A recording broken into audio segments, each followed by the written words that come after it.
খুব প্রচলিত একটা প্রশ্ন, খুব মানুষজন করছে যে অষ্টদল পদ্ম সর্বদ্র পদ্মমণ্ডল কোনটা আঁকা শ্রেয় বা কোনটা আঁকতেই হবে, এটা কি আঁকতেই হবে?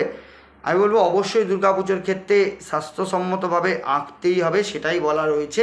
তাহলে কি কি আঁকতে হবে, কোন কোন আঁকতে হবে? আপনি যদি একেবারে স্বল্পটা করতে চান তাহলে অষ্টদল পদ্মে আপনার কাজ হবে। তারপরে হচ্ছে সর্বদ্র পদ্মমণ্ডল। সর্বদ্র পদ্মমণ্ডল দুরকম রয়েছে, সেটা হচ্ছে একটা সংক্ষেপে সর্বদ্র পদ্মমণ্ডল, একটা বৃহত্তর, সেটা করবেন।